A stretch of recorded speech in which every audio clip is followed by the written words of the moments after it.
എൻ്റെ പേര് സിമി. ഞാൻ മലപ്പുറം ജില്ലയിലെ വടപുറം ഇടവകയിൽ നിന്നും വരുന്നു. ഞാൻ എൻ്റെ മക്കൾക്ക് ലഭിച്ച സാക്ഷ്യങ്ങൾ പറയാനാണ് വന്നിരിക്കുന്നത്. ഒന്നാമത്തെ സാക്ഷ്യം എൻ്റെ മൂത്ത മകന് വേണ്ടിയിട്ടുള്ളതാണ്. 2024 ഏപ്രിൽ 2-ാമത്തെ ശനിയാഴ്ച ഏകദിനത്തിന് ഞാനും കുടുംബവും ഇവിടെ വന്നിരുന്നു. അപ്പോൾ ആരാധന സമയത്തും സന്ദേശങ്ങൾ പറയുന്ന സമയത്തും അച്ഛൻ വിളിച്ചു പറഞ്ഞു, വായനാ തടസ്സമുള്ള ഒരു കുഞ്ഞിനെ ഈശോ സുഖപ്പെടുത്തുന്നു. തുടർന്നുള്ള അത്ഭുത ജപമാല ഇതേ സന്ദേശം ഞാൻ കേൾക്കാനിടയുണ്ടായി. ഈ സമയത്തൊക്കെ ഞാൻ കുഞ്ഞിനെ സമർപ്പിച്ച് പ്രാർത്ഥിച്ചിരുന്നു. കാരണം എൻ്റെ മകൻ ഇപ്പോൾ 4-ാം ക്ലാസ്സിലാണ് പഠിക്കുന്നത്. ഈ 4-ാം ക്ലാസ്സിൽ പഠിക്കുന്ന കുഞ്ഞ് വായിക്കുന്നത് 1-ാം ക്ലാസ്സിലും 2-ാം ക്ലാസ്സിലുള്ള കുഞ്ഞുങ്ങൾ അക്ഷരം പഠിച്ചതിന് ശേഷം പെറുക്കി എടുത്ത് വായിക്കുന്നത് പോലെയാണ് ഇവൻ വായിക്കുന്നത്. ഈ സമയത്തൊക്കെ എനിക്ക് വളരെ സങ്കടമായിരുന്നു. 4-ൽ എത്തിയില്ലെങ്കിൽ കുഞ്ഞിന് വായിക്കാൻ കിട്ടിയില്ല ഈശോയിന്. കാരണം ഞാനൊരു അധ്യാപികയായതുകൊണ്ട് എനിക്ക് ഇവനെക്കുറിച്ച് നന്നായിട്ട് അറിയാം, ഇവൻ വായിക്കുന്നതിൽ നല്ല ബുദ്ധിമുട്ടുണ്ട് എന്നുള്ളത്. അപ്പം ഞാൻ എപ്പോഴും ഇവനോട് പറയും, നീ വായിക്കുമ്പോൾ പ്രാർത്ഥിച്ചിട്ട് ചെയ്യണം എന്നൊക്കെ പറയും. അപ്പോൾ ഈ സന്ദേശം അച്ഛൻ പറഞ്ഞപ്പോൾ മുതൽ ഞാൻ ഇവന് വേണ്ടി പ്രത്യേകം പ്രാർത്ഥിക്കുമായിരുന്നു. ദൈവകൃപയാൽ ഇപ്പോൾ അവന് നന്നായി വായിക്കുവാനും ഈ മാസം അവരുടെ 4-ാം ക്ലാസ്സിലെ സൺഡേ സ്കൂളുകാരുടെ ബൈബിൾ റീഡിങ്ങിൽ കുഞ്ഞിന് ഇടവകയിൽ അവരുടെ സൺഡേ ക്ലാസ്സിൽ ബൈബിൾ വായിക്കാനും കുർബാനയിൽ ബൈബിൾ വായിക്കാൻ ഈശോ നൽകി അനുഗ്രഹിച്ചു. 2-ാമത്തെ സാക്ഷ്യം എൻ്റെ 2-ാമത്തെ മകൾക്ക് വേണ്ടിയിട്ടുള്ളതാണ്. മകളിപ്പോൾ LKG ക്ലാസ്സിലാണ് പഠിക്കുന്നത്. സ്കൂൾ തുറന്നു. ആദ്യത്തെ ആഴ്ച വളരെ സന്തോഷമായിരുന്നു. വെള്ളിയാഴ്ച അന്ന് ആ ആഴ്ച വൈകുന്നേരം അവൾ സ്കൂൾ വിട്ടുന്നത് വളരെ വിഷമിച്ചാണ് വന്നത്. ഞാൻ അന്വേഷിച്ചപ്പോൾ അറിഞ്ഞത് അവൾ സ്കൂളിൽ നിന്ന് വരുന്ന വഴിക്ക് തന്നെ മലവിസർജനം നടത്തിയിട്ടാണ് വന്നത്. അതേ സമയത്ത് ഇവൾക്ക് ഭയങ്കര ടെൻഷനാണ്. അങ്ങനെ സ്കൂളിൽ പോകുകയില്ല. ഞായറാഴ്ച ആയപ്പോഴത്തേനും ആൾ ഭയങ്കര ടെൻഷൻ, സ്കൂളിൽ പോകില്ല, കരച്ചില്ല. അങ്ങനെ തിങ്കളാഴ്ച ഞാൻ ഓരോന്ന് ആശ്വസിപ്പിച്ച് കുഞ്ഞിനെ സ്കൂളിൽ വിട്ടു. ഇവിടുന്ന് വെഞ്ചിരിച്ച തേനും കുഞ്ഞിന് കൊടുത്തിരുന്നു. ഞാൻ 33 വിശ്വാസ പ്രമാണം ചൊല്ലി ഞാൻ കുഞ്ഞിനെ സ്കൂളിൽ പറഞ്ഞയച്ചു. അങ്ങനെ വൈകുന്നേരം കുഞ്ഞ് സ്കൂളിൽ നിന്ന് വീണ്ടും തിരിച്ചു വന്നപ്പോൾ ഇതേ അവസ്ഥ, കരച്ചിലും ബഹളവും. ഞാൻ ജോലി കഴിഞ്ഞ് വന്നപ്പോഴത്തേന് ആൾ ഉറങ്ങിയിരുന്നു. അന്വേഷിച്ചപ്പോഴാണ് അറിഞ്ഞത് സ്കൂളിൽ നിന്നും സ്കൂൾ വിട്ട് വന്നപ്പോൾ ക്ലാസ്സിൽ നിന്ന് തന്നെ അവൾ മലവിസർജനം നടത്തി. ടീച്ചർ കുഞ്ഞിനെ വാഷ്റൂമിൽ കൊണ്ടുപോയി ക്ലീനൊക്കെ ആക്കി പുതിയ ഡ്രസ്സൊക്കെ ഇടിച്ച് വിട്ടിരിക്കുന്നുവെന്ന്.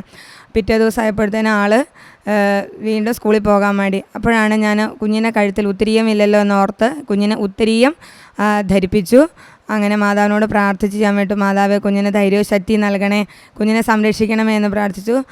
പിന്നെ കുഞ്ഞിന് ഈ ഒരു പീഡ ക്ലാസ്സിലിരുന്നും ഉണ്ടായിട്ടില്ല. അവൾക്ക് അങ്ങനെ ഒരു അസ്വസ്ഥത വന്നിട്ടുണ്ടെങ്കിൽ അധ്യാപകരോട് ചോദിച്ച് ടോയ്ലറ്റിൽ പോകാനുള്ള ഒരു വലിയ കൃപ കുഞ്ഞിനെ ദൈവം നൽകി അനുഗ്രഹിച്ചു. ഇത് ഉത്തരീയം ധരിച്ചതിലൂടെയുള്ള ശക്തിയാണ് എന്ന് ഞാൻ ഉറച്ച് വിശ്വസിക്കുന്നു.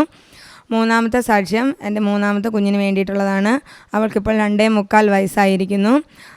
2.25 വയസ്സൊക്കെ ആയപ്പോഴാണ് അവൾ സംസാരിക്കാൻ തുടങ്ങിയത്. ആ സമയത്ത് അവൾ പറഞ്ഞിരുന്നത് അപ്പ, അമ്മ, ചാച്ചി 3 വാക്കുകൾ മാത്രമേ പറയുണ്ടായിരുന്നുള്ളൂ. വേറെ ഒരു വാക്ക് കുഞ്ഞ് സംസാരിക്കില്ല. കുഞ്ഞിനോട് നമ്മൾ എന്തെങ്കിലും ചോദിച്ചാൽ കുഞ്ഞ് നമ്മളിങ്ങനെ ഊതി ഇങ്ങനെ കാണിക്കുന്ന ഒരു സ്വഭാവമായിരുന്നു അവൾക്കുണ്ടായിരുന്നത്. അപ്പോൾ അമ്മ എപ്പോഴും പറയും, ഇവിടെ ആരും ഊതി കാണിക്കേണ്ട, എല്ലാവരും വർത്തമാനം പറഞ്ഞാൽ മതി എന്ന് കുഞ്ഞിനോട് ഇങ്ങനെ പറയും.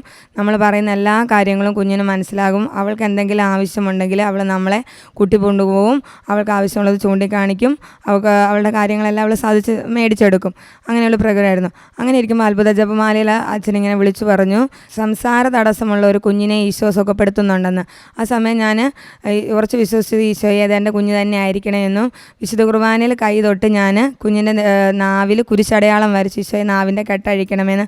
തുടർന്നുമുള്ള അത്ഭുത ജപമാലയിലെല്ലാം ഞാനിങ്ങനെ കേൾക്കുന്നുണ്ടായിരുന്നു, സംസാര തടസ്സമുള്ള കുഞ്ഞിനെ ഈശോ സുഖപ്പെടുത്തുന്നുണ്ടെന്ന്.